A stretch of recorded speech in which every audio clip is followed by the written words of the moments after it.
أعوذ بالله من الشيطان الرجيم بسم الله الرحمن الرحيم الحمد لله رب العالمين الصلاة والسلام على رسولنا محمد وعلى آله وأصحابه وأتباعه وسلم. Assalamu alaikum wa rahmatullah. Inshallah, we will continue from last week's text, which was the addendum to the 15th word as an interpretation to and if a suggestion from Satan assails your mind, seek refuge with God, for he is all hearing, all knowing. What page is it? 198. 198. Okay. So,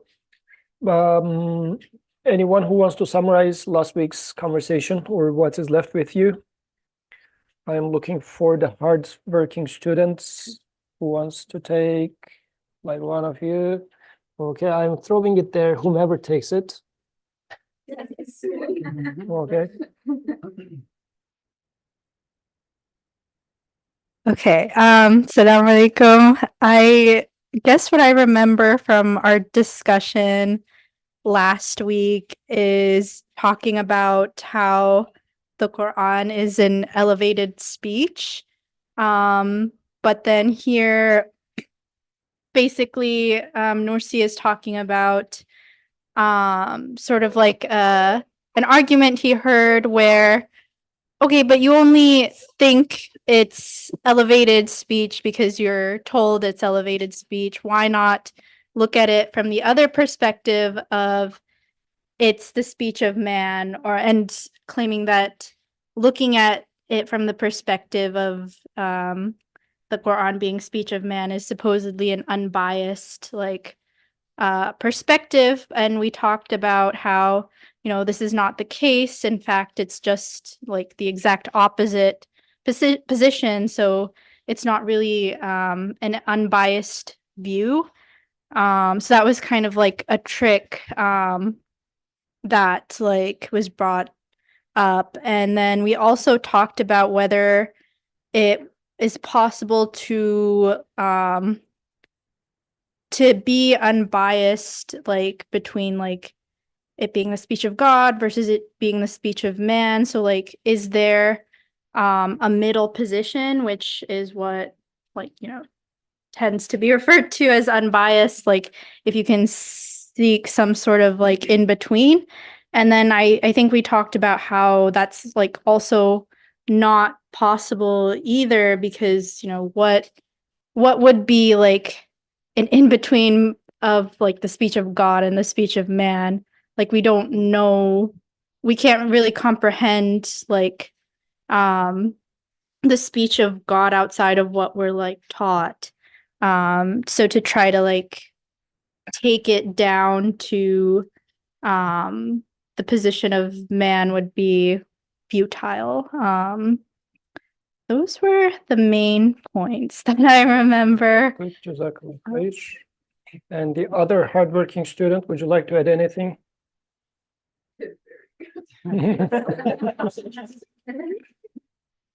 Like any bullet points that you think we mentioned last week that might need mentioning? Okay, alhamdulillah. So Ahmed was raising his hand, so let's take it to him. Covered everything? Okay, then Qadir has something to say. Qadir says, I am a harder working student. No, the lesser Okay. working. Just one thing I wanted to add is how the one thing that was really important for me, I would say, I don't know about the rest of you guys, but it was how it cannot be a speech of man. It was it is a speech by someone who knows me and who understands me completely. And that was the main point that stayed with me. What is my expectation from this script that is in front of me? And my expectation should be it is written by someone who knows me completely, who has created me and knows what the purpose of life is, and he defines the purpose of life for me in that context. So that is the one thing I just wanted to point out that stayed with me. Yeah, Jazakallah khair. This was something that we discussed when we were talking about prophetic stories. We said that interpretation requires 4 things. You don't simply take the text and try to understand it. who is speaking, who is the addressee, what is the context, what is the purpose. These four dramatically changes the meaning that you extract from a text. So it's not simply that, well, text is text. You just take the text and make a grammatical analysis and you understand. It doesn't work like that. The same word being spoken by your mom versus by your boss, by your wife, it all carries different meanings. For one, it might be sarcasm. For another, the same word might be very genuine, tender feeling. Another one could be just somebody saying it for the lip service. So this is why who speaks make a huge difference. This is why speech of God versus speech of man is going to have a huge effect in our interpretation, the way we interpret Qur'an. That's where we started from. And then this was a trickery of Satan here. But of course, the author says Satan, but it's out there. People say that, oh, this is speech of man. Are you following Arab's traditions? It's just 14 centuries ago, a man came up with these texts and whatnot. So in our world, where does Qur'an fit? This is why that's important. And at the end of last week's discussion, Arsalan was asking a question. Would you like to, do you still remember your question? You forgot the question. Okay. But Arsalan's question was also within the text, so inshallah we will get to there. So, actually, Arsalan's question comes here. The devil turned and said, this should be in which page? Maybe one page later. The devil turned and said, okay? So let's start reading from there. Ahmed, would you like to read for us? Sorry, where? 200. Which page is it? Page 200. 200. 200. Page 200. The devil turned and said. Next, the devil said, many people speak of matters similar to those in the Qur'an in the name of religion.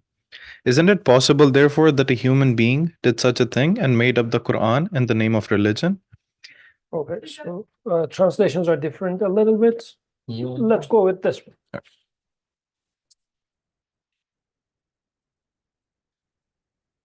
The devil turned and said, the Quran resembles man's word. It is similar to the way men converse. That means it is man's word. If it was God's word, it would be appropriate to him and would be altogether out of the ordinary. Just as his art does not resemble man's art, so also his word should not resemble man's word. Okay, so is the question now ringing the bells, Arsalan? This was similar to your question.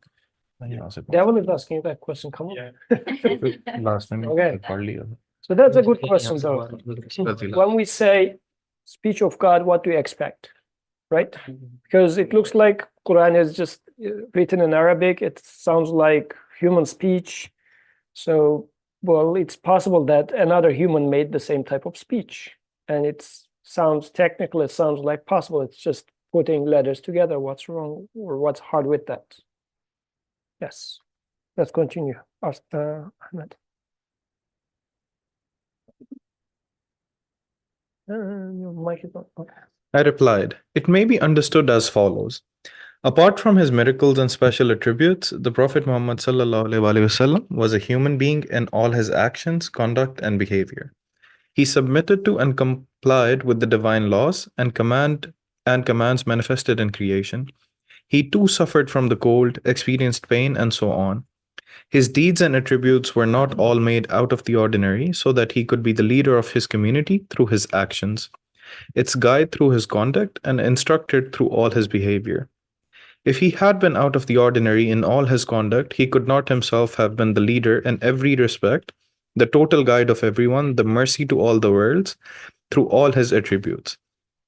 In just the same way, the all-wise Quran is the leader to the aware and the conscious, the guide of jinn and men, the teacher of those attaining to perfection, and instructor of those seeking reality. It is of necessity and of a certainty, therefore in the same form as man's conversation and style. For men and jinn take their supplications from it and learn their prayers from it. They express their concerns in its language and learn from it the rules of social behavior and so on. Everyone has recourse to it. If therefore it had been in the form of the divine speech, which the prophet Moses heard on Mount Sinai, man could not have borne listening to it and hearing it, nor made it the point of reference and recourse. Moses, one of the 5 greatest prophets, could only endure to hear a few words. He said, "Is your speech thus?" God replied, "I have the power of all tongues." Next, the devil said, "Many people speak of matters similar to those in the Qur'an in the name of religion. Is it not possible, therefore, that a human being did such a thing and made up the Qur'an in the name of religion?" Okay, so let's pause and talk about the question and answer before, then go to the next one. What do you think about this question and the answer? Yes, let's pass the microphone to Natalia. Just to clarify, what is the question? So the question was, Quran resembles similar the way the man converse. That means it's man's word. So if it was God's word, it would have been appropriate for God. So what do you think about the question and the answer? What's your take? Does it Yeah, I think make sense or no? yeah, I think it makes a lot of sense, and I would like to take two words here, which is first one, mercy. I think it's the mercy of our creator to make it understandable for us, because he created us, he created our way of communication, and therefore he made it easy for us. And also the word leader, the Quran is a leader. You can go back to it, you can lead it, can shows us. And I mean, when I think of divine speech, I also think of you were talking, I think, last week about the trees and how the trees are divine speech and everything is divine speech. So the Quran can be a guide and a leader on how to understand everything else in words that are understandable by us, his creation. Very good. Jazakallah khair. Yes. Ahmed, and then there are two.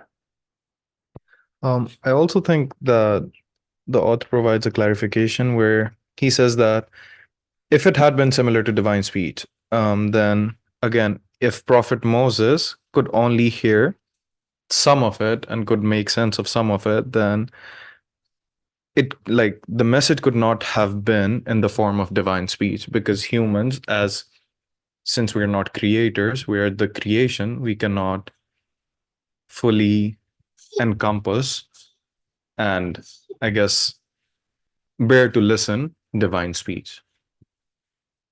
Okay, so shall we first go with there are two? And then, okay, good. Wait, could we just clarify for the Prophet Muhammad Sallallahu Alaihi Wasallam, like that part? Is it good that is he considered in this text ordinary or extraordinary? I'm not quite getting that part, actually. Sort of confusion over here about that part.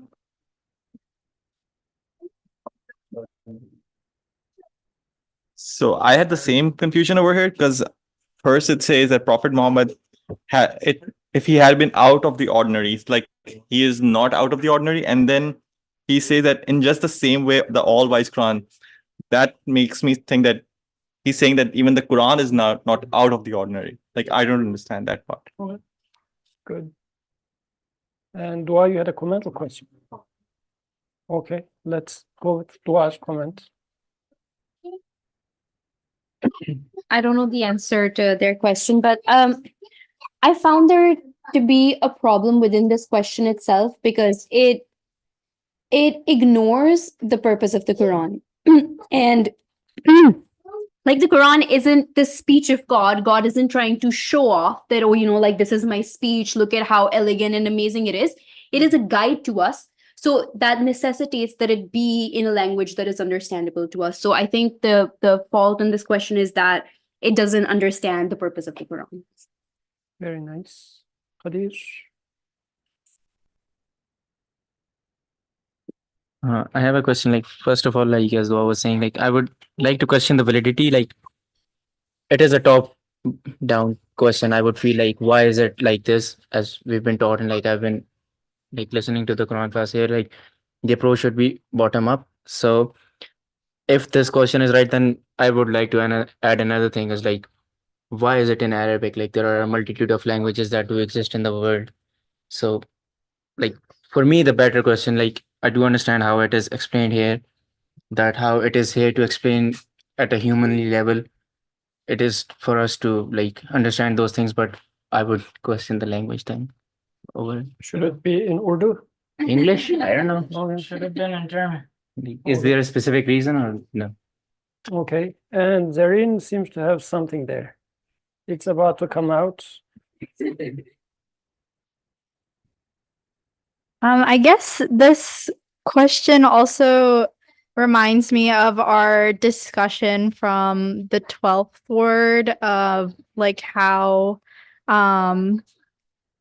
basically when we were talking about how there's two sort of types of speech, one that is like more intimate and personable, like this is the speech of like the creator who knows and understands me, but also it's the speech of like basically someone with like absolute power and authority over things.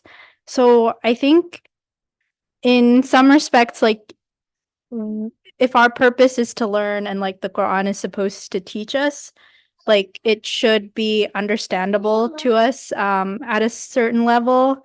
So I guess like what's being described here is like ordinary language, but that just makes sense to me because like if it's at my level, then I can hope inshallah understand it. But also having that like authority behind it, like I know this is something that I can believe in, like something that's supposed to teach me something that I would actually want to learn from. So I think both of those aspects are necessary, and maybe that is maybe where like what we would call like the extraordinary / miracles would come in. Like I feel like you need like a balance of both. So yeah, that was my point. So I think for the first question, where did this example from Prophet came into this matter, right? Like the question was about Quran, and he brought up a case with Prophet being an ordinary man rather than being an angel or a robot or anything of that sort. So actually, author in here is addressing as what Dua was saying. The person who asked the question is coming from the wrong angle, saying that shouldn't the Quran, since if it is speech of God, since it's speech of God, then it should be appropriate language to God, not human language. So it should be extraordinary in this sense. And the author is saying that speech is there, but speech is spoken so that somebody understands it. And if somebody is going to understand it, if it's going to be a guidance, then it's going to be in the language of the one that's being spoken to. And this is why he starts with the example of Prophet. He says, Prophet is a teacher to you. If the teacher would have been somebody who is totally unrelatable in all aspects, how would you going to take any lesson from that person? There are going to be extraordinaries time to time so that you know he is specifically appointed. But other than that, the majority of his life was just ordinary. Like other than exemplary miracles he had, normally he, as he said, he would be suffering from the cold. He experienced pain like anybody else, so that he could then truly be a teacher for you. Now he's applying the same logic to Quran, saying that Quran is going to be a leader. In the original text, he uses the word imam, so it's going to guide you to somewhere. So if it's going to be in a way, if your expectation is that it's going to be so extraordinary, so godly, that you're not going to even understand it, then how come it's going to be guidance for you? Like it is defying the purpose of Quran being hudan lil muttaqin, guidance for the God conscious. So this is why the expectation is wrong, and he is fixing this. In a sense, he is also fixing our expectation of divine speech. Yes, as Qadir was saying, I am realizing that I have problems, I have questions in life, and the one who makes me with those questions, I expect him to provide me answers and guidance. And the way he makes me is I communicate through language. Like I didn't choose to communicate through language. I find myself in an existence in which we communicate, we learn by language. He designed the system as such. So I would expect him to speak to me in a language. So this is why when we say that God must talk to me, but also God should talk to me in a language that I can understand. This is where now we are starting to come to a point that then what do you mean by divine speech? Because it looks like it's going to look similar to human speech because of my needs. It needs to be like human speech, yet it needs to be unlike human speech. So how do I determine this? Like it starts getting to become an interesting problem, because initially it was, the guy was saying, already coming from a predetermined head and saying that there's no God whatsoever anyways. You are living in a dream world. You take this book and claim that it's speech of God, just wake up. I mean, this is not the words that are being spoken, but this is what they are really saying actually. They are saying that it's a made up, a man have come up with this, since there's no God, it cannot be otherwise. Of course somebody has written it. This is the mentality, right? But the author is saying that, well, wait a second. Belief of, like, our conviction based on our previous discussions also, there must exist a creator. That creator must talk to me. And his speech would be in a way that I can understand. Now that we established this, and here's a text which is claiming to be speech of God, how can I approach this text now?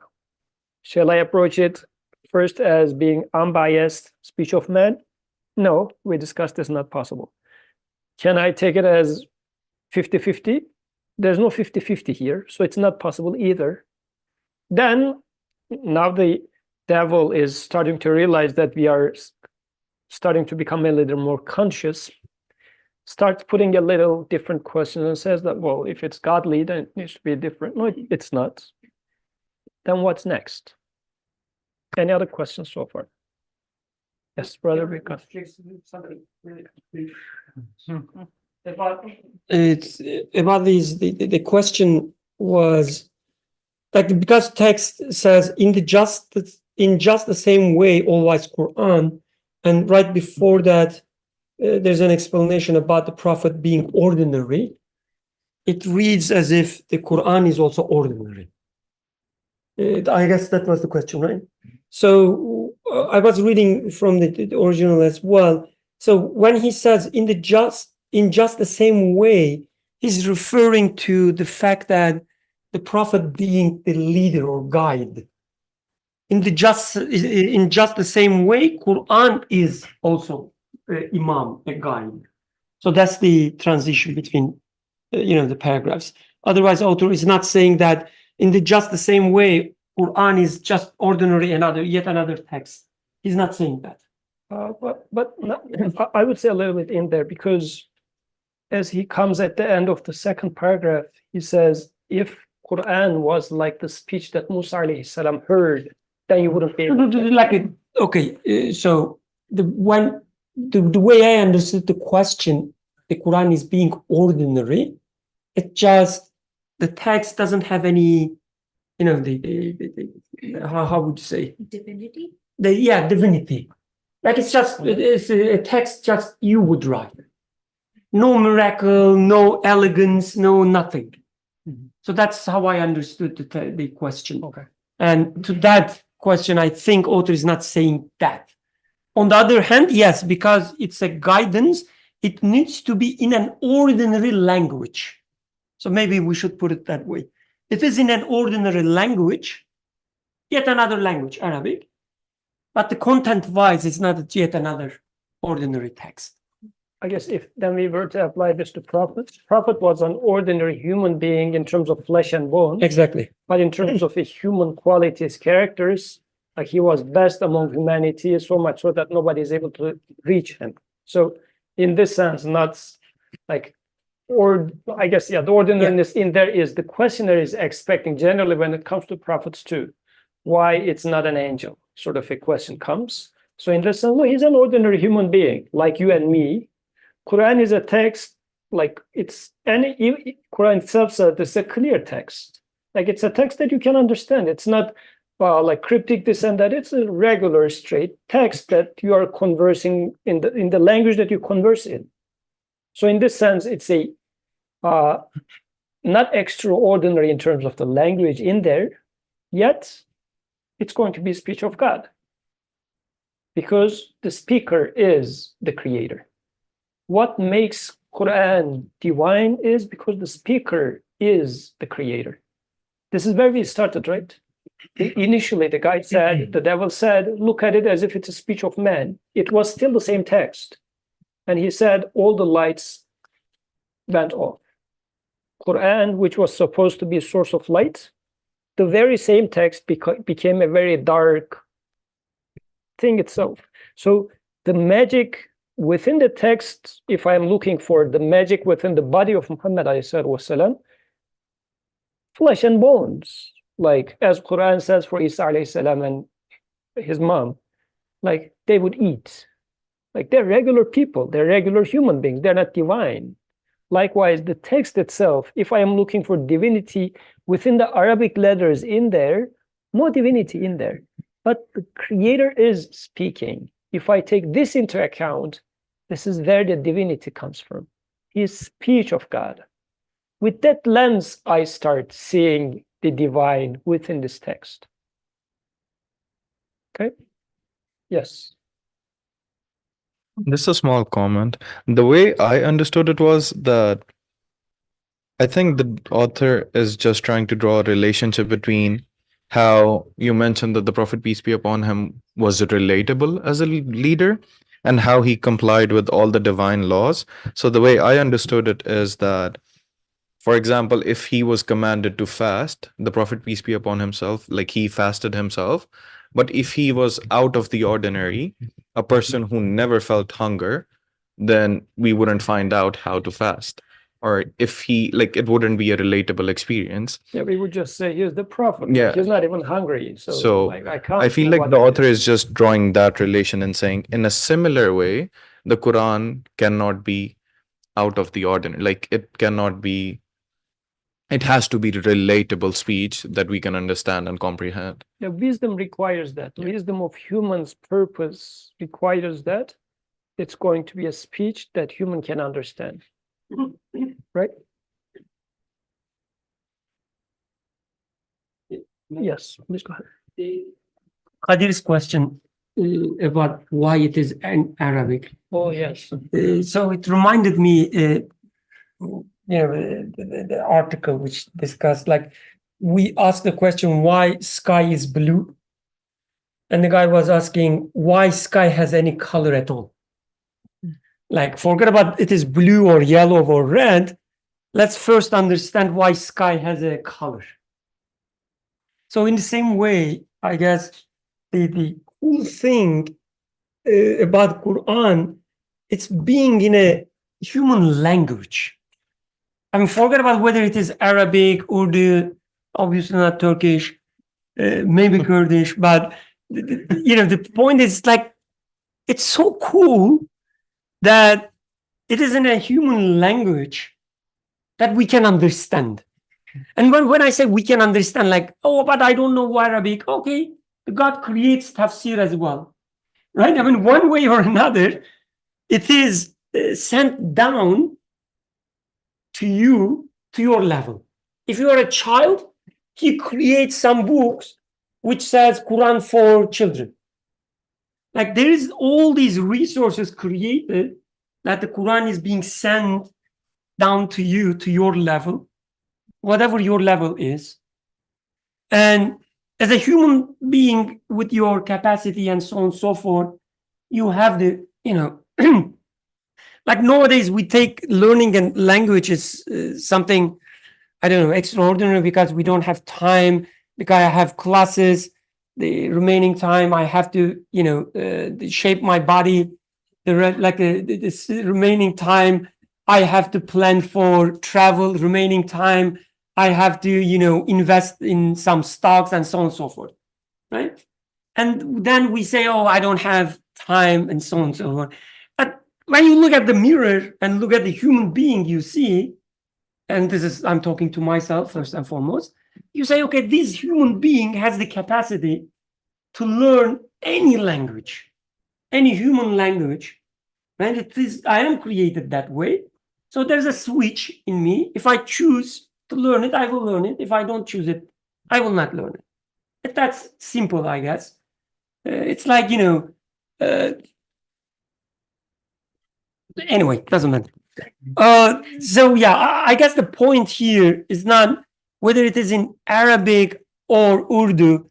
The point is it's in a language that human understands. But even it's being, I guess, specifically Arabic also has very interesting meaning that, at least from our perspective, is that, it's a teaching. Quran is a teaching which is implemented in a very specific time, in a very specific, the environment, by a very specific person.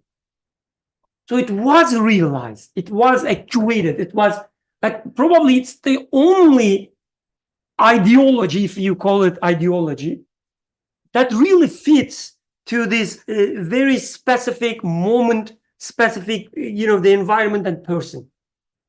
And because this person was speaking Arabic, it happens to be Arabic, from my perspective again. I'm not looking from, the Qadar perspective and so on. I'm just looking from my narrow perspective.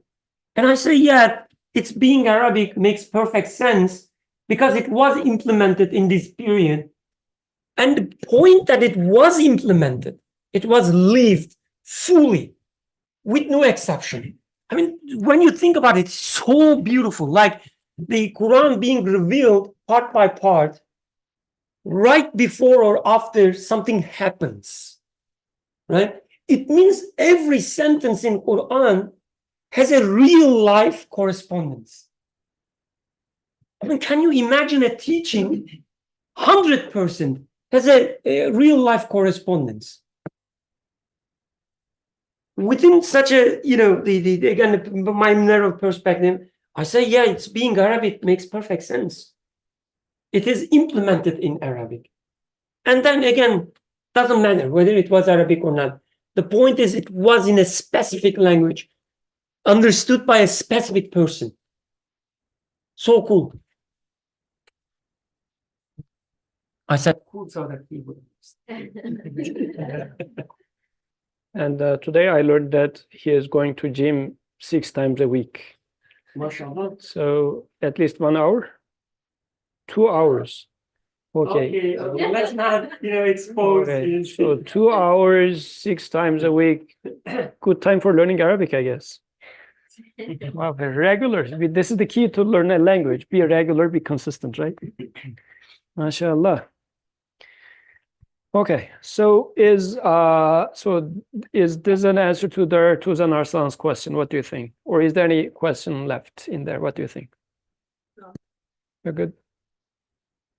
Okay, so there was a follow-up question from Khadir. Yes, go ahead, Khadir. I mean, I don't know if you want to discuss this or not, like we can drop the topic, but it's in a different language, and when you see different tafasir, that there are so many different ways that people do understand it, and that is like basically where my question stems from, is like when you read tafasir, even there are people that, like even Islamic scholars, you wouldn't say even like people that are not Islamic, there are non-Islamic scholars, there are Islamic scholars whose tafasir different as to what is being meant in a specific word, and then the Arabic language, it's so, I would say, mashallah, vast, but at the same time, like even I don't know what the English word for it. Do you know Zir Zabar? No. The Arakat, I don't know. Okay, yeah. Even like that can make such a big difference in the Arabic language. So how do you like make sense of that? Like that is basically like my question. Like if you want to discuss that, or if it's a different topic, we can. What do you expect from Revelation? Do you expect it to be a single meaning? Because what I'm hearing is you're saying that there are a ton of different perspectives, and you're troubled by that, apparently.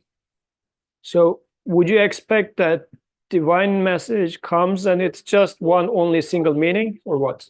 So as it's even like the author says, like there is one divine message that I would expect from it, and then when I read it, I can understand it to my own personal extrapolation, like how I understood like what it's meant there. But like when you're just trying to tell it, like there should be one like concise, that I feel like there should be like one concise, okay, this is what is meant generally all across the board, and then you can apply it to your personal life. How is that? Like you are now saying that there is this is generic meaning, and then go and personalize it for yourself. This is what you're expecting from revelation. Even like munafiqeen, like there is a word of munafiqeen, and then there is a general word of munafiq, and then you can extrapolate it as to what munafiqat you are doing in your own life. Okay. So that is what I'm trying to like go from there. Okay. Ahmed. Can I give one example about munafiqun? It's really interesting because in the life of the Prophet, والسلام, except one person, I guess, he never mentioned who is munafiqun, who is not munafiqun within his own circle, his area, and so on and so forth. He didn't mention. And every Sahaba took it for themselves. I mean, the actual ones took it for themselves. The Abu Bakr radiallahu anhu was crying, oh, is he talking about me? So if this is the case for Prophet and his, the companions and so on, and they benefited from that, they benefited to the extent they, got the heaven, let's say. Let's put it in the childish way. So why do we expect it to be different for us? Like, why do we need to know that who's munafiq? Just tell me the names, man. I know that's not what you say, but you want very concise description that you put in your pocket so that you can, meet someone, like you meet Atiq, and you look at the description and look at the Atiq, whether he's munafiqun or not. That's not the point, it seems.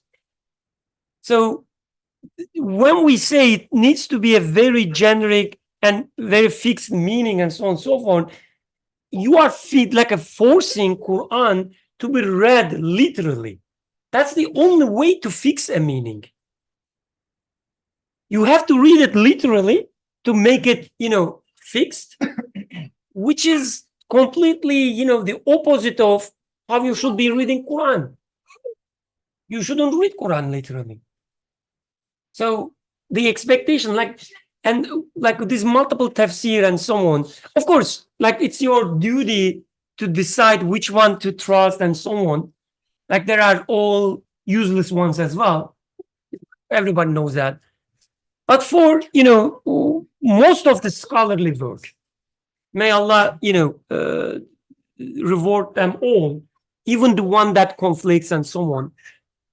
Alhamdulillah. It's like, to me, it's like, you have ibuprofen, you have Tylenol. For some people, ibuprofen works better than Tylenol. For others, the Tylenol works better than ibuprofen. So depending on your needs, the scholars, all these scholars, try to extract all possible meanings that would, benefit certain people, certain time, certain environments, and so on. They are all limited. It's not something that we should be complaining. It's like, you're going to CVS and saying that, oh, come on, man, the human body has a fixed, the anatomy. Why do we have these different pharmacological solutions, whatever? Yet none of them are best, but they are working for, some people, let's say. So I think that one question in here is, correct me if I'm wrong, but Qadir says that Quran is a fixed text. Like it has this many pages, this many verses, this many things. It's a fixed text. In my house, we have a Quran, he says. It never changed. Actually, it never changed for the past 14 centuries. It's a fixed text. But now when it comes to meaning, he's expecting a fixed meaning, at least a primitive fixed meaning is what I'm hearing. So much so that he can say undisputably, this is divine speech, Anything on top of that, Bir Khan's opinion, Qadir's opinion, Ahmed's opinion. But there's a God's opinion at the core, and the rest is going to be a mixture of others' opinion. And Qadir is looking for Puritan God's opinion in there. Is it that? No? It is kind of similar, but like the one example that I give, it's an easy example I can say. Like there are different examples. We can go like the extrapolation of Quran in like different fiqhs. I wouldn't want to go there, but like you know, like there are different like madhabs standing on top of that. So that is like my basic question is that like, is there something that unites everything? Something That can unite everything. Like for example, the Ahmadi madhab, they are based on like their interpretation of Quran is different, and they genuinely believe and what they're thinking is right. So how do you differentiate in that that's regard? the point. Like when you look at the imams of the Mazhab, Microphone? like among the imams themselves, do we see any fight or conflict and so on? Or were they, the students of each other and so on and so forth?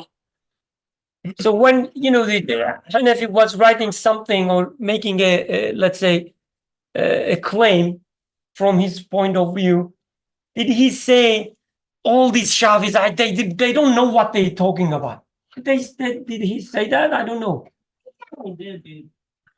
Sorry? He probably did, dude. Well, not Imam Abu Hanifa himself, because he I'm not talking about the people like us. Like we would say bad things about everybody. Even Trump, we say bad things.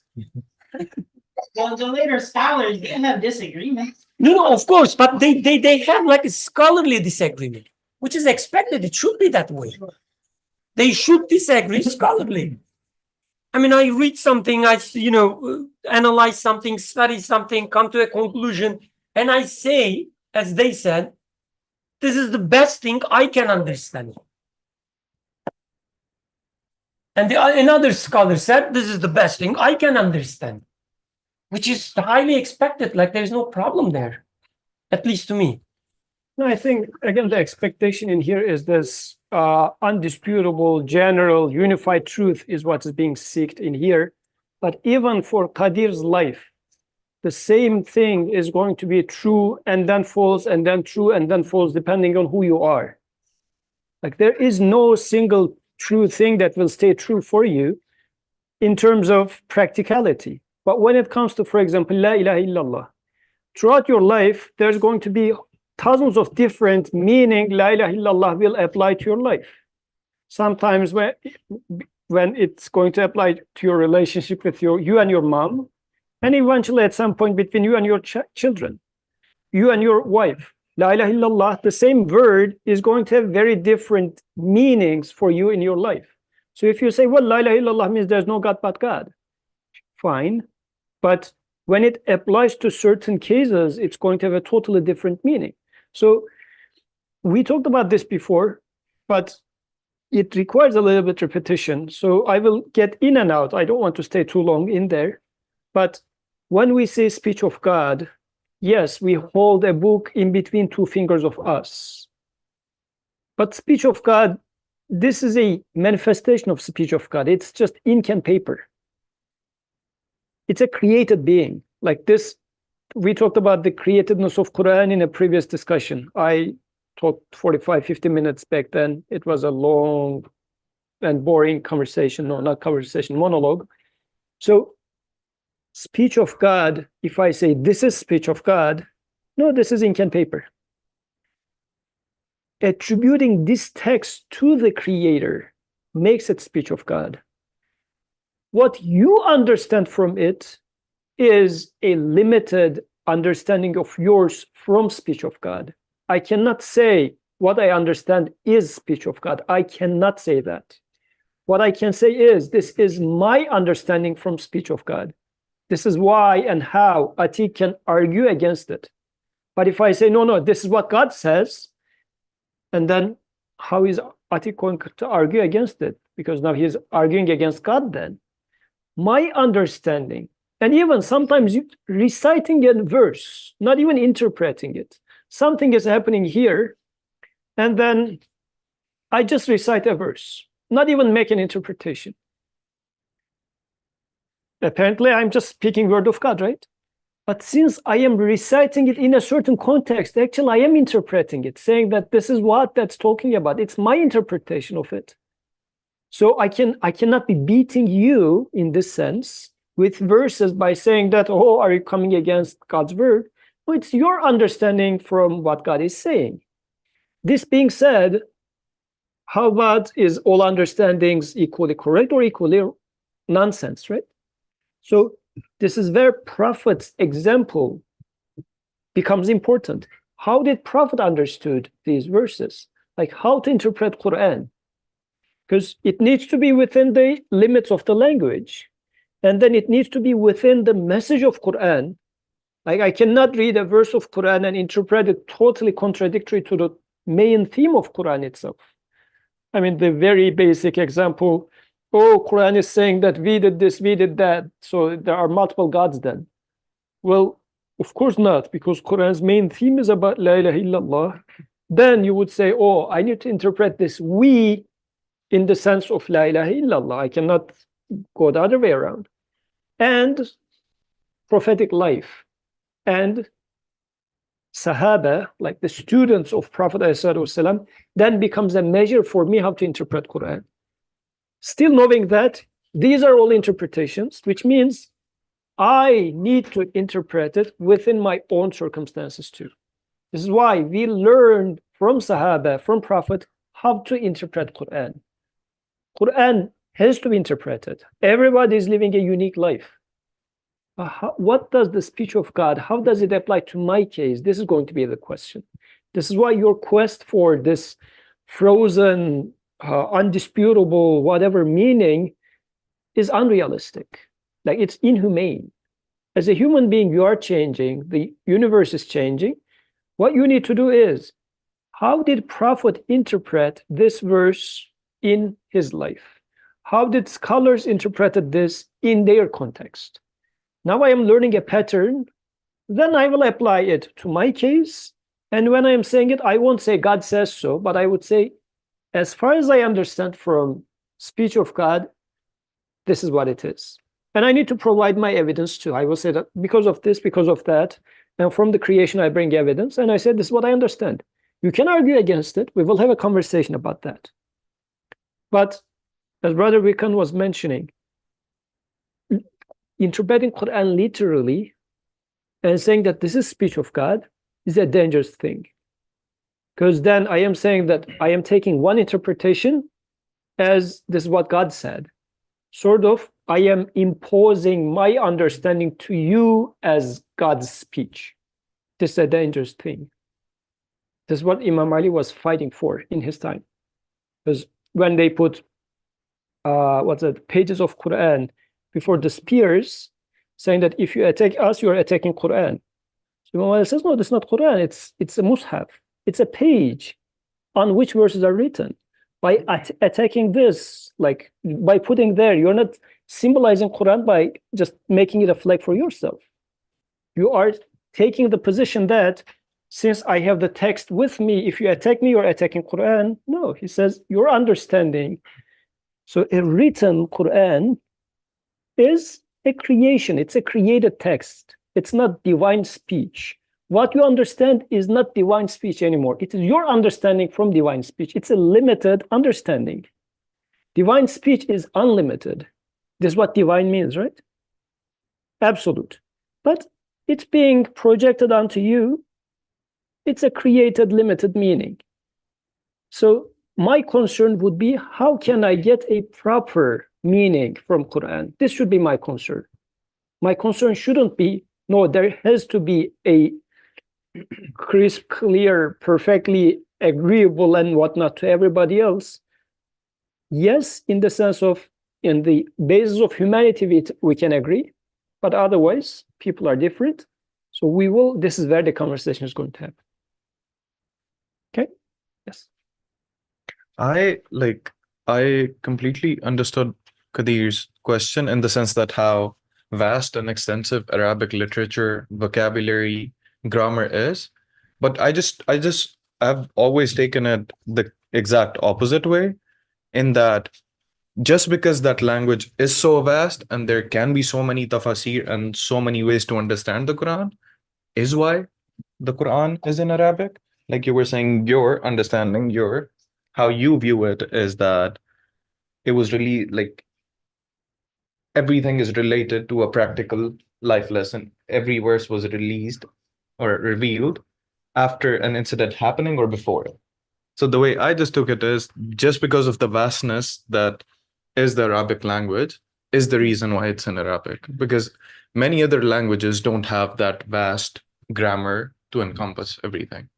Language experts say that this is Yes. the case too. So since I do not know like the capacity to make a comparative analysis of different languages, but they say since the Arabic language is this like lisan al-nahwi, like you are just what do they say, rotating the words sort of, which gives you a lot of flexibility to make meaning out of limited structures. So it's more able to express more meanings. So they say Arabic language is superior to most languages because of that. So they were mentioning a few other Nahwi languages than Arabic, but yeah, this is the thing that language experts could address. But even beyond, you know, the let's say limitations or the potential of the Arabic language, even when you have a word that has only one meaning in the Arabic language, even when this is the case, how you read this word will change things as well. So when you read, for instance, the story of Adam, he was created this way, that way, and so on. So let's assume every word in this story is fixed, has only one meaning. In the Arabic language, whatever dictionary you open, unlike any other root letters, for these root letters, there are only one entry. Even when this is the case, you can read it as a guy called Adam who lived, I don't know, years ago. Or you can read it as one part of you, one aspect of you, which is exemplified by the guy Adam. So the way you are reading will make the meaning completely different, not because the words has flexibilities and so on and so forth. So I think this is beyond the richness of Arabic.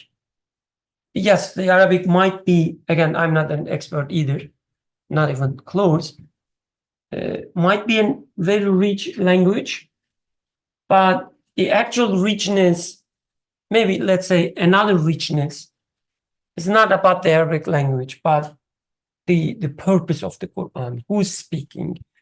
Who is the audience? The answer to these questions will change the meaning.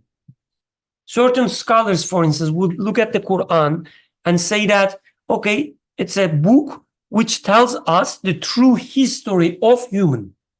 Some scholars say that. So when they interpret Quran, it's all historical narrations. Some other scholar says, no, it's not a history book.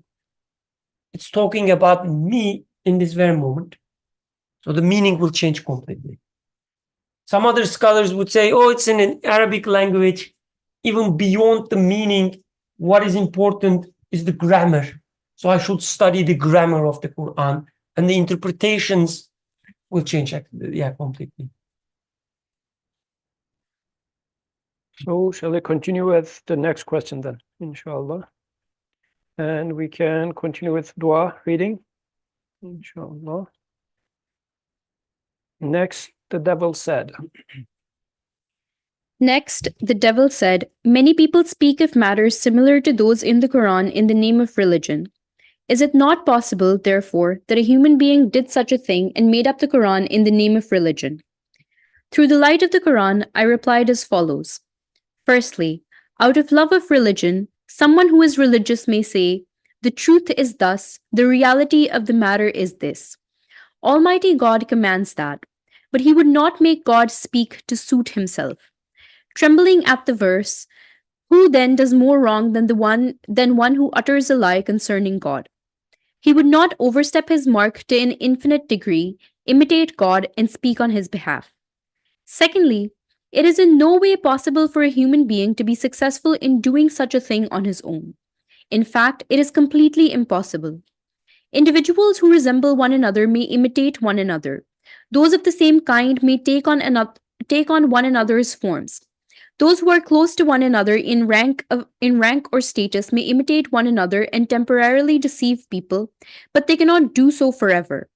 For in any event, the falseness and artificiality in their behavior will show up their imposture to the observant, and their deception will not last.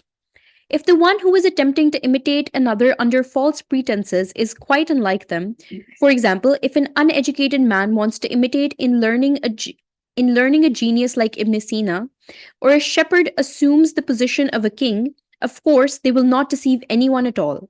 They will only make fools of themselves. Everything they do will proclaim, "This is an impostor." Thus, to suppose, God forbid, 100,000 times, the Quran to be man's word is utterly impossible. No rational being can accept it as possible.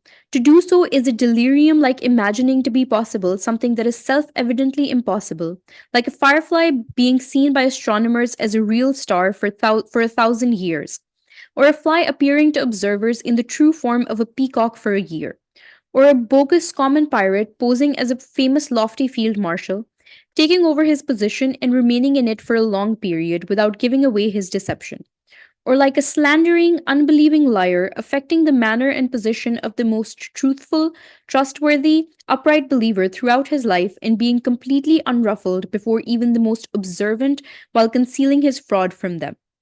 In just the same way, if the Quran is supposed to be man's word, then it has to be supposed, God forbid, that this perspicuous book, which is considered to be clearly a most brilliant star, rather a sun of perfections perpetually scattering the lights of truth in the heavens of the world of Islam, is like a firefly, a spurious sham made up by a counterfeiting human.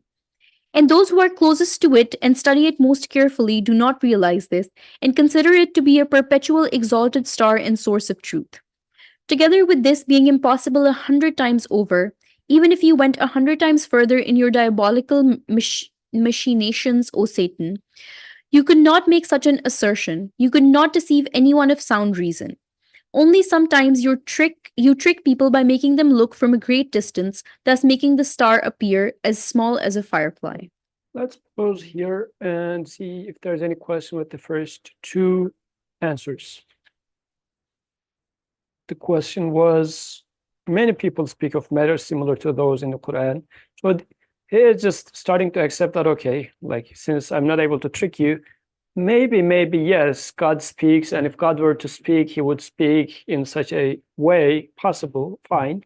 But people make up words which resemble the speech here. What if Quran is not one of them? How do you know that this is really what you are expecting to receive? Because up to this moment, the position of the author is that I do expect Creator to talk to me, and when he talks to me, he would be speaking in a way that I can understand. So it's going to be in a language that I can understand. He says, okay, it looks like you're thoroughly convinced about that. So he's now challenging, how would you be able to distinguish speech of God, which is going to be in the form of human language, versus another human being speaking in the human language? Because people, religious people, come up with things. And as a historical fact, there are fabricated narrations for hadith, let's say. Like prophets' narrations are there, but some people came up and said that, oh, prophet said this, that too. And now there are experts of hadith, just based on sometimes the language itself, since they familiarize themselves so much with the prophet's way of using the language and his attitude, they would say that, no, this doesn't sound like prophet's word and whatnot. So they develop this sense. Now the question here is, how would you distinguish such a thing? Maybe this Quran is made up by some person for the purpose of religion. And actually, Orientalists claim this for the Prophet ﷺ, saying that Muhammad was a nice guy, and he was born into this barbaric society, and they were just brutally burying their daughters alive and whatnot. So he wanted to train them. And he realized that if he uses the language of God and this and that, he can tame them. So he used as if, yeah, God says this, God said that, so that he found out that this is how he can tame those people. Hence, he used this language. And under the hood, this is what's happening. Yes. I just want to add that this is also not like a hypothetical, unrealistic question. It is one that people actually do ask, especially because like the Quran talks about, Hazrat Isa, Hazrat Musa, who are being mentioned in other Abrahamic religions as well. So, people, think, oh, the Quran is just copying what has already been said. And I was watching a video of like how Orthodox Christians pray, like Eastern Orthodox Christians pray. And it was very like similar to our prayer where they were doing like some form of sajda. And I thought it was so beautiful because, to me, like having been to these discussions, it was like, it's all coming from the same source. So I was in that mindset. And then I went to the comments and people were like, see, like Islam is just a copy of like, the Christian religion. So it is truly a question that is, existing in our world. And Natalie had a comment.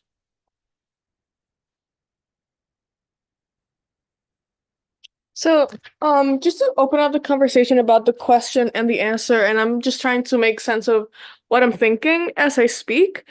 The author is basically saying that it's really hard for humans to imitate the creator.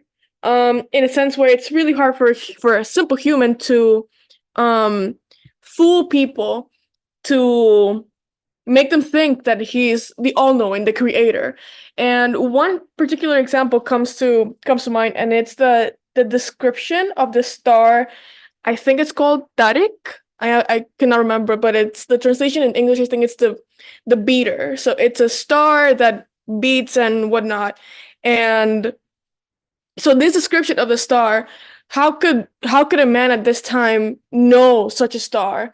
And that and all the other descriptions in the Quran, like the description I think of an embryon, like how would you know that stuff is microscopic? Like even if you had it in your hand, you wouldn't be able to like describe it with such detail.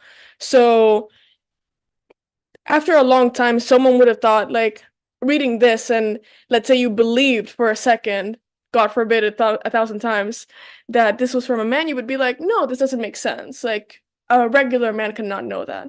So the whole this whole paragraph is saying or describing in simpler terms how this is like foolishness. Like, you cannot deceive a person for so long. Yep. Yes. When I was reading this part, I was actually thinking if the ideas those closest to it and that are studying it should be able to catch on. I also thought of it as like maybe it's giving too much credit to the human. What if I'm like there's people who end up in cults and they don't realize it like forever. Sometimes they're like cults. Like but like from the outside, we're like, how do you not catch this on? But the person in it is like, I'm following God. Like, obviously, you guys are wrong. Like, I'm following the right path. So I think like this really doesn't convince me because I could be that person who's like, yeah, you guys are wrong. I'm definitely right. Like, I'm in the right path. So I'm not quite getting that part, I think, here.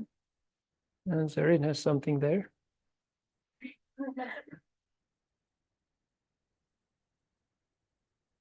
Yeah, I guess one thing that stood out to me, I guess this might be a bit unrelated from what we were just talking about, but the last sentence actually caught my attention about how Satan tricks people by making them look from a great distance, thus making the star appear as small as a firefly. And that just like had me thinking about sort of like our society and like the ideas we're kind of taught, like there's this like great success in the distance for you if you like work hard in school and like put your mind to like your studies and follow this path. Like eventually you'll like reach this like like star that's in the distance, but then it like turns out to be like nothing in the end. So I just thought that was like an interesting point about just like this, I guess, illusion or like a mirage of like not like really seeing something for what it is, or like just seeing it like at a distance without like closely examining it. And also like just the point of, you know, having someone having like saying like the firefly is like a star without like anyone or like sorry, the star is being seen, I'm getting mixed up. The firefly being seen as a star with like no one questioning it is like for us it would be very improbable, because I guess it's like in our nature to like investigate and question these things. So I guess the trick here is just like, you know, putting it far away and being like, don't look too closely, is sort of like the attitude I'm getting from I guess from Satan's perspective here. In the text itself, he was mentioning, especially for the example with, let's say, firefly, he says, how long can a firefly appear as a star to the astronomers, not to regular people? Like the people who are investigating Qur'an, yes, okay, like regular people such as us does that, but there are experts of many things, like experts of he gives sometimes like philosophers, smart people who are scrutinizing it from different perspectives, people of language experts. Likewise, he will keep explaining it with the Prophet as well in the next paragraph, because Quran and Prophet's life needs to be taken in parallel, because if it is not speech of God, then a man called Muhammad would be fabricating it. And then he is either the best among humans if he is a prophet. If not, if Quran is not speech of God, Muhammad والسلام, becomes the lowest among people. And if he is lowest among the people, then people surrounding him from all different perspectives, wouldn't they be able to spot inconsistencies in his life and saying that this is not adding up, this is a liar? He has been among them for 23 years, and enemies were looking for finding slightest problem in his life. It's very interesting. Initially, it was mushrikun for how many years? From the prophethood to Hijrah, 11, 12 years? 13 years, observing carefully. If they see an inconsistency, they would say he's a liar. But they said everything, but not a liar. They said that he is Majnun, but not a liar. They were not able to say that. If they were able to find a slightest thing, because eventually they fought with sword. If it was possible to cancel his claim in a cheaper way, of course they would love to go with that rather than threatening their lives. Then comes to Medina, there are Christians, there are Jews, and there are mushrikun. All of them are looking for an excuse to say that this man is a liar. But they couldn't find it. On top of these four enemy sides, there are also very careful followers who are not blind followers, but they are, I mean, there could be people who are just going with the hype. But there are also people who are in their sanity, like in this discussion, let's say, there are two was asking that question. Like, Atik just said that, okay, I mean, Yusuf is a good guy, and Nursi seems to be a good guy, let's keep reading. But there are two stops us and says, this doesn't make sense to me. So people around Prophet, there had been people who said that, well, convinced me. So despite all these, nobody being able to pinpoint any problem from looking from so close, because Prophet's house was right next to Masjid. He didn't have a private life pretty much. Like his life was before the eyes of everybody, day and night. First YouTuber. So in such a case, nobody able to find a problem in there is testifying that what you are suggesting or trying to insinuate that, well, isn't this possible? He says, well, not in this case, sorry. In theory, it might have been, but not in this level of scrutiny. We cannot talk about that. Safa had a comment there. Done. Safa's comment is done. Brother Bekan. This is just the, nothing new. Maybe apply it to Daratu's question.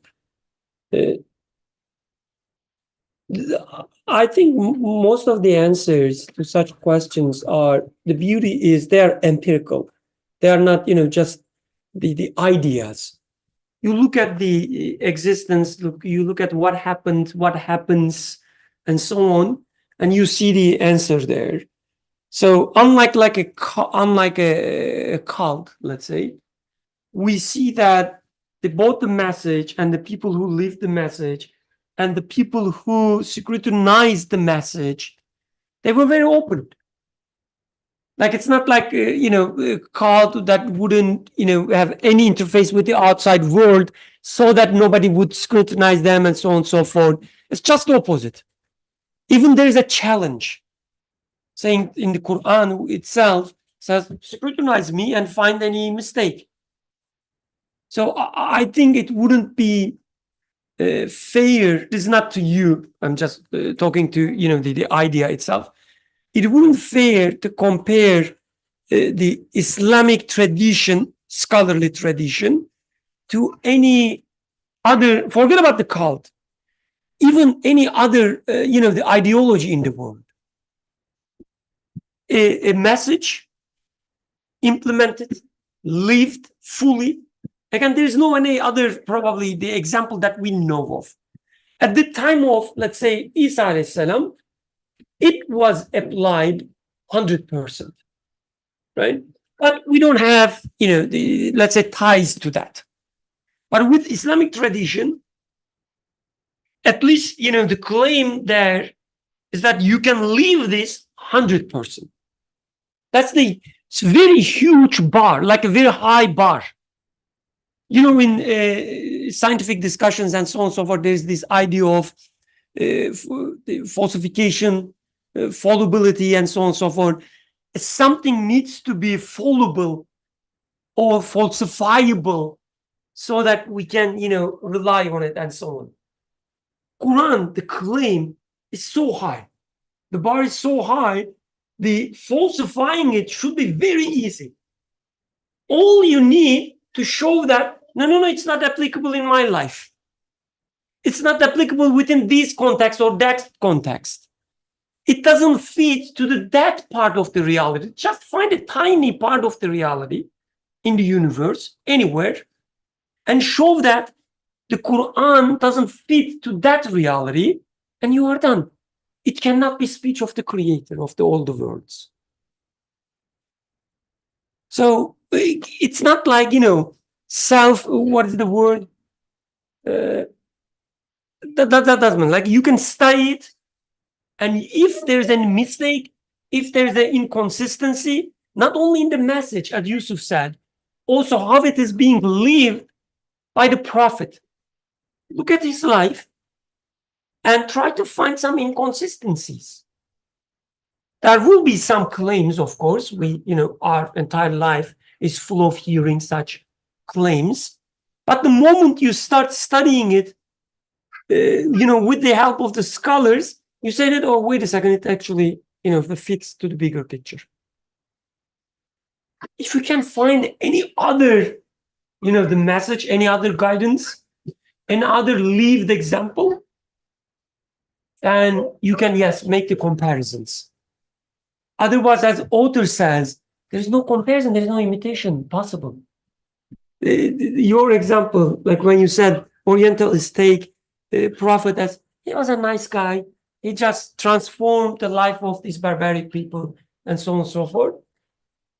Imam Nursi says something very nice when he talk about different aspects of the Prophet. He says, okay, he was just a guy, and he transformed all these people. So please find hundreds, thousands of your best of philosophers and best of your people, and only transform a bunch of people.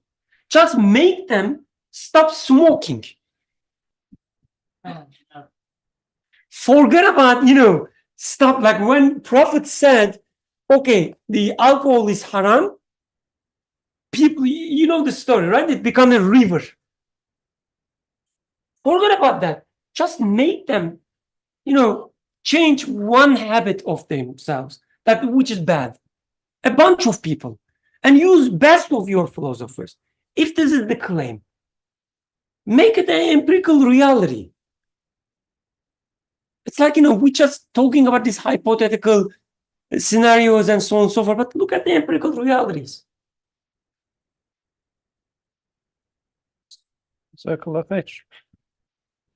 So then, there were two comments. We mentioned more so the second one, so just so that the first one doesn't get unnoticed. He said, out of love of religion, someone who is religious may say the truth is thus, this is what the Creator says, but he would not make up words by the Creator. This can never happen by the love of religion. So he corrects this. Because in the question, the guy was saying that, like religious people speak things like that. Wouldn't it be possible that with good intentions, Muhammad came up with this? He said, such a thing cannot be made with good intention, number one. So let's put the good intention out of the window, because if you try to depict Muhammad, a good intentioned person trying to revolutionize the society, speak as such, he says, speaking in the name of God, it cannot be done with pure, nice, good intentions. It's a pure evil. Because with good intentions, I cannot speak on behalf of Atik. Forget about speaking on behalf of the Creator. Atik will come and say, I didn't say such a word. Why did you give any promises on behalf of me? Forget about speaking for the Creator. So if it's happening, it has to be an evil intention. This was number one. Number two, which we discussed, the two that are similar will be able to copy themselves or replicate themselves, because attentive people will immediately realize that there's something going on in here. And we have 10 more minutes. Let's go with the thirdly. Since we have microphone next to Ahmed. Ahmed, would you like to read it? And you can read it from this one. I guess this translation is different. Oh, yeah. It's the same. I was reading it wrongly. Yeah. Okay. Thirdly, also if the Quran is imagined to be man's word, it necessitates that the hidden reality of a criterion of truth and falsehood that is miraculous in its exposition and through the testimony of its fruits, results, and effects is gilded with the most spiritual and life-giving, the most truthful and happiness-bringing, the most comprehensive and exalted qualities in the world of humanity. Is, God forbid, the fabrication of a single unaided and unlearned man's mind, and that the great geniuses and brilliant scholars who observed him closely and studied him meticulously at no time saw any trace of counterfeit or pretense in him, and always found him serious, genuine, and sincere. This is completely impossible, an idea so nonsensical as to shame the devil himself, like dreaming up an utterly impossible situation, for it entails supposing a person who throughout his life demonstrated and taught trust, belief, confidence, sincerity, seriousness, and integrity through all his conduct, words, and actions, and raised eminently through truthful and sincere followers, and was accepted as possessing the highest, most shining virtues to be the most untrustworthy, insincere, and unbelieving. For in this question there is no point between the two. If, to suppose the impossible, the Quran were not the word of God, it would fall from the divine throne to the ground. It would not remain somewhere between. While being the meeting point of truths, it would become a source of superstition and myth. And if, God forbid, the one who proclaimed the wonderful decree was not God's messenger, it would necessitate his descending from the highest of the high to the lowest of the low, and from the degree of being the source of accomplishments and perfections to the level of being a mine of trickery and intrigue. He would not remain between the two, for one who lies and fabricates in God's name falls to the very lowest of degrees. It is as impossible as permanently seeing a fly as a peacock, and all the time seeing the peacock's attributes in the fly. Only someone lacking all intelligence could imagine it to be possible. let's pause here. What do you think about this one?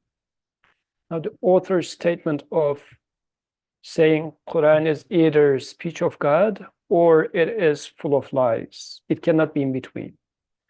Prophet ﷺ is either the prophet and best of humanity, or he is the worst of the liars. He cannot simply be a man with good intentions. Like, it doesn't work like that. What do you think about this statement? It's a very strong argument. So author is saying that there's no in-between here.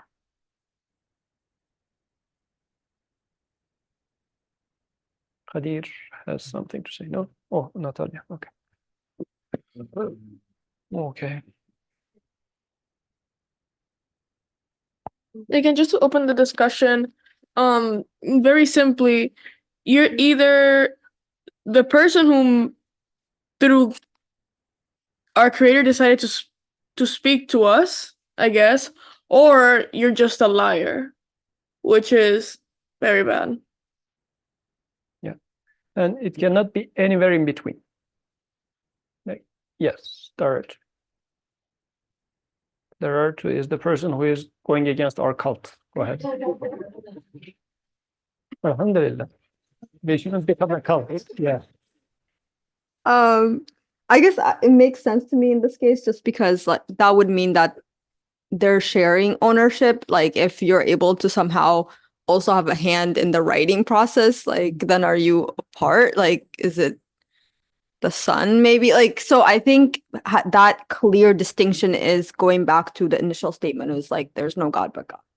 And so without that, now I'm thinking like, okay, how important are you? Like, are you just another human or are you a part God? So I think it stops that questioning. You mean for the prophet, right? Yeah, like just considering prophets of God or anything like that, then you can just think of the Quran as like, okay, speech of God, not of king. But the minute I do that, then I think about the actual power of prophet.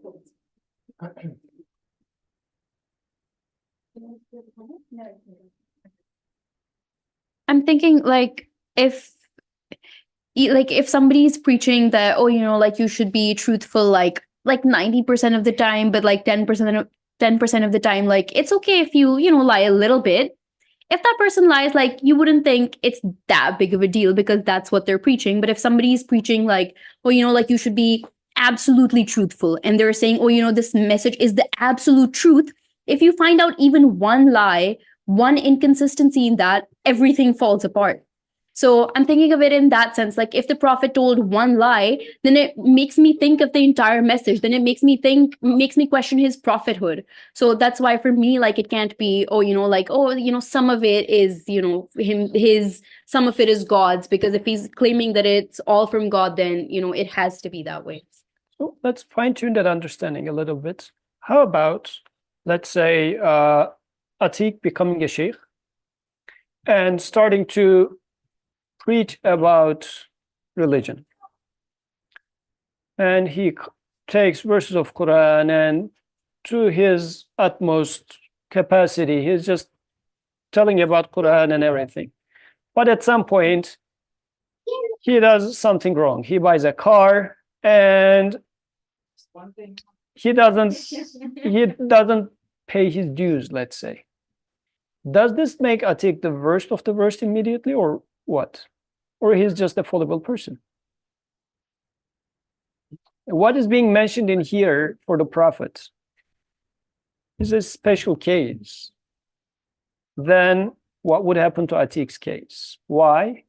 Because Atiq is sharing what he understood from Quran. Atiq is not saying that, oh, here are the verses, God speaks to me. But Prophet is coming with such a claim. Prophet's claim is huge. The words coming out of my mouth is not mine, he says. It is what your creator, and it's relevant to me because he says it's your creator's speech. So this is why there's no room for joke, no room for mistake in there. If he is putting his words, or it's all his words, then it's a giant lie. But in the case of Atiq, Atiq is receiving revelation from the messenger, and with his good intent, he is sharing it with people. And at some point, maybe for some benefit or this or that. He just twists something in there. This doesn't make Atiq the lowest of the low. You say that, well, he's a fallible person and he fell in there. So the distinction in here is speech of God. So this is why prophet is either a prophet and best of the humanity, or he is the lowest of the low, the biggest of the liars, because he is lying in the name of the creator of the heavens and the earth. We do say a lot of liars nowadays, right? In the media, everywhere, we hate them. Now think about the liar who is lying, not in the name of a government, not in the name of a certain people. Nowadays, there are liars who are lying in the name of a certain people, right? There's, oh no, it's just this number of people died or killed or this and that, we get angry or whatever. Lying in the name of the king of this whole existence. What sort of a lie is that? And such a liar would be so a low person. So then, how would you reconcile this with, as Brother Birkan was saying, a practical life that's lived out there? So yeah, this was a very important point. It's a lived life. We are not only speaking about hypotheticals here. Yes, there's a logical argument here, but it's a lived example. It's demonstrated in there. Okay, so let me see the fourthly. Okay, shall we read the fourthly, and then I don't know how long it will take to discuss, but at least let's read fourthly, and then let me read the fourthly since I have the microphone, and because we are almost off time, we have 2-3 minutes. Fourthly, also, if the Quran is imagined to be man's word, it necessitates fancying that the Quran, which is a sacred commander of the community of Muhammad والسلام, mankind's largest and most powerful army, is, God forbid, a powerless, valueless, baseless forgery. Whereas self-evidently, through its powerful laws, sound principles, and penetrating commands, it has equipped that huge army both materially and morally and spiritually, has given it an order and regularity and imposed a discipline on it that are such as to conquer both this world and the next, and has instructed the minds, trained the hearts, conquered the spirits, purified the consciences, and employed and utilized the limbs and members of individuals according to the degree of each. To imagine it to be a counterfeit necessitates accepting a 100-fold impossibility. This impossibility entails the further complete impossibility of supposing that one who, through his deliberate conduct throughout his life, taught mankind Almighty God's laws, and through his honest behavior instructed men in the principles of truth, and through his sincere and reasonable words showed and established the straight way of moderation and happiness, and as all his life testifies, felt great fear of divine punishment, and knew God better than anyone else, and made him known, and in splendid fashion has for 1,350 years commanded a fifth of mankind and half the globe, and through his qualities of renown is in truth the means of pride of mankind, indeed of the universe. God forbid, 1,000 times, God forbid, neither feared God, or we'll need to suppose that he neither feared God, nor knew him, nor held back from lying, nor had any self-respect. For in this matter there is no point between the two. For if to suppose the impossible, the Quran is not the word of God, if it falls from the divine throne to the ground, it cannot remain somewhere in between the two. Indeed, it then has to be accepted as the property of the very worst of liars. And as for this, O Satan, even if you were 100 times more satanic, you could not deceive any mind that was not unsound, nor persuade any heart that was not corrupted. So let's pause here, inshallah, and next week maybe we can restart from here, because there were important points there. But overall, let's try to connect this to when we were studying Surah Abasa, as there was this comparison between the blind man and then the other person who was saying that I am self-sufficient. So it was not feeling the need for getting the message, saying that I know better. And how Quran was mentioning that Quran is elevated and pure and clean. So this is how I think it's very beautifully what it means to be a Quran being elevated. And in the eye of the person who says I am self-sufficient, it sounds like I can make a speech like that too. This is the perspective. But this is why that Surah Abasa is perfectly related to the interpretation that's being made in here. سبحانك لا علم لنا إلا ما علمتنا إنك أنت العليم الحكيم وآخر دعواهم أن الحمد لله رب العالمين